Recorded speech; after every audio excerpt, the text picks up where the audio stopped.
So how the heck do we establish maximum value and what is home valuation? Well, it's basic economics 101. So it doesn't matter if you're selling real estate or if you're selling pencils, it boils down to supply and demand. So basic sales protocol, basic sales understanding is supply and demand in a free marketplace. Now, because we live in the lovely United States of America, we are a free enterprise capitalist country. And so there is another component. It's not just supply and demand. It is advertising, right? So why is advertising such an important part of what you're doing? Because you're promoting a product and you're trying to expand the number of people who see it. That's just as simple as it gets.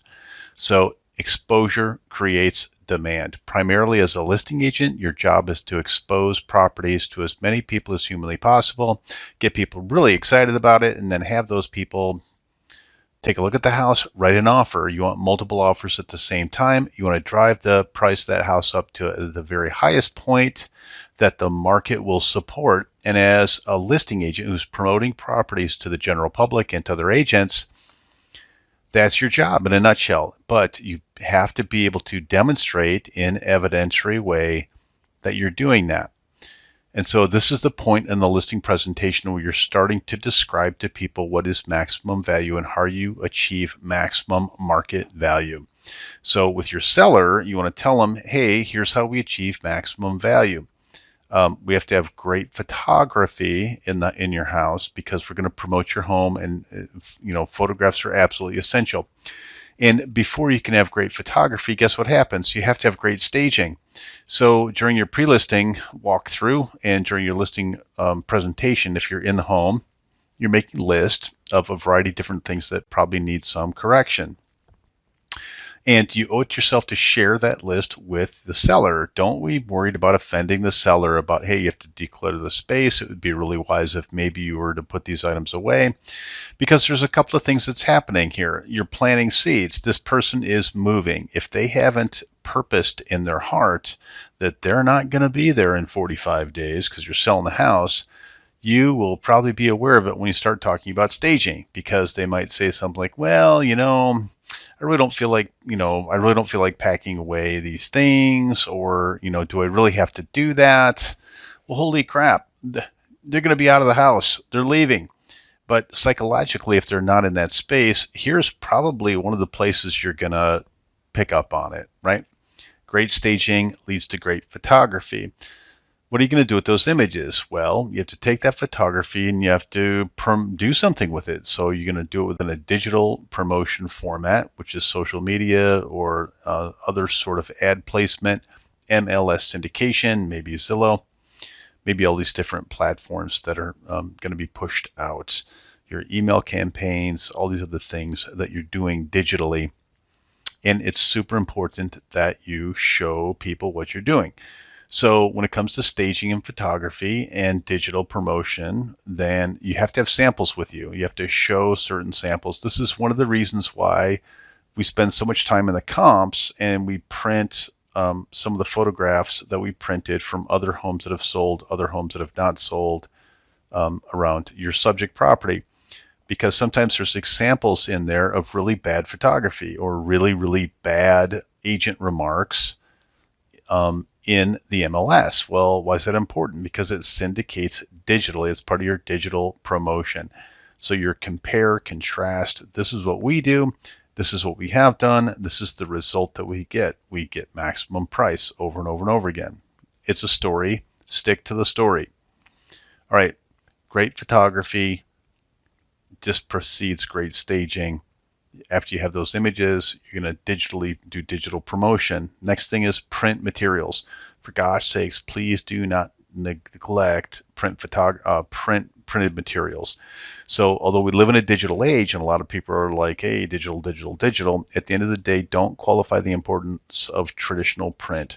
So you need a property brochure. You probably need an open house flyer. I recommend strongly that you do just listed mailer and maybe door hangers, right? Just listed, just sold.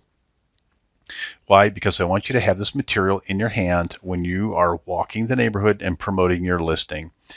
Are you just promoting your listing to promote your listing? No, you're generating leads. One of the things I really want you to do is not just worry about this listing that you're getting right now in the presentation that you're in, but how are you going to take this listing and leverage it up to more leads? If you're a dominant listing agent, my expectation for you is that most of your leads are coming from your listings and from your referral database. And it takes, a couple of years to get there, but if you don't get there, you're always chasing around for where's my next lead, where's my next lead. You might be buying leads from a platform. Don't do that if you can avoid it. Try to take the listing that you're currently in and leverage it up to more leads. Okay, again, great staging leads to great photography. Photography is going to lead to your digital promotion and your print materials. The next thing you want to talk about in terms and demonstrate in terms of getting maximum exposure is you want to talk about this premier event. What the heck is a premier event? This is the point at which you're introducing the seller's property to the market, and you don't have a second chance to make a great first impression. Your premier event is very similar to like a grand opening with a big home builder, right?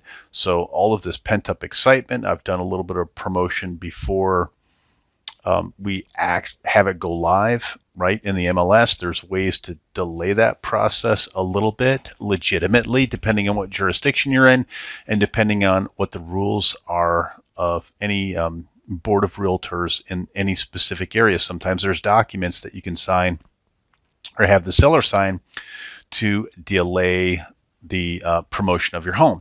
So even though you might have a listing contract signed, right, you can also sometimes delay delay that premier event. Why would you want to do that? Why? Because as a sales agent and as a broker, I want to make sure that this product that I'm promoting looks as good as it possibly can when I have people come to take a look at it.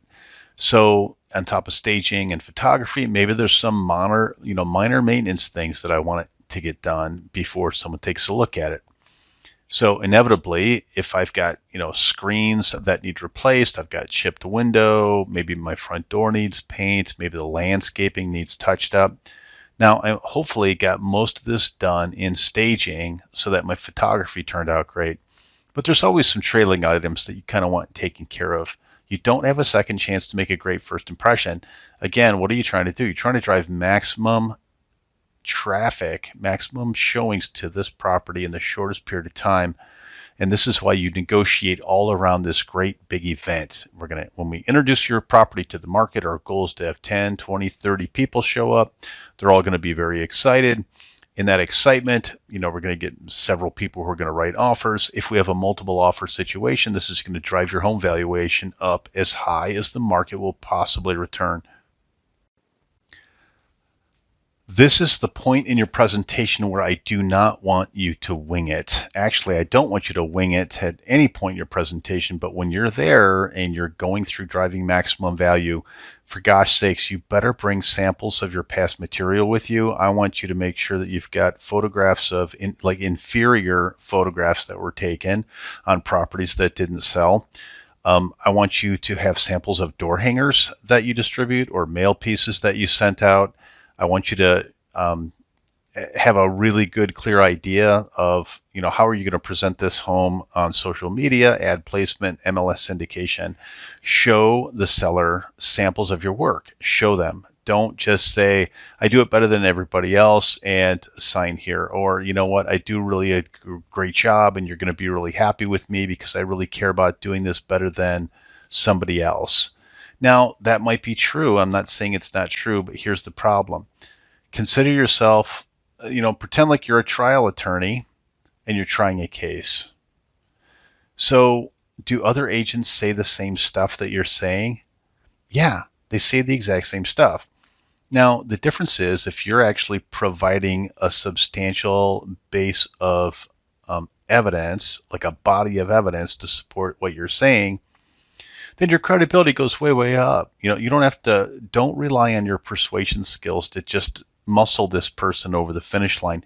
That's not what your goal is here. You want to make sure They're 100% comfortable with what you're doing, what your process is, the fact that you have high levels of command and control over this process, and you can point to specific samples and specific stories about how you've helped other people go through this process, how it maximized the value of their house, and how you were able to help this person, you know, party one, party two, testimonial one, two, three, four, these other people engaged in this process. And as a result, they were very satisfied with what happened, right? Providing evidence is absolutely key. I want this part of your presentation to be evidentiary based. I want the comps section of your presentation to be evidence based. If you're in a buyer's market, a seller's market, or a balanced market, I want you to have a sheet of paper that proves that, right? You can easily go on the MLS and see what the rate of home sales is and what the total inventory is. You do a simple division. If you've got 10,000 available homes, active listings at any given point, and it turns out that you get 5,000 sales a month, then guess what? You're in a seller's market because you have less than a 2-month supply. If you can provide a graphic, and particularly something that's up to date, which has real numbers on it, it's really, really persuasive. You might provide a piece of paper that you pulled that information anecdotally a year ago, and it said buyer's market, seller's market, balanced market, but it's not the exact numbers. It's not going to have the same impact. I want you to be able to be precise, representative, have material that provides evidence. It makes the world of difference. Please hit that subscribe button, and don't forget, visit our website and schedule your free 30-minute evaluation.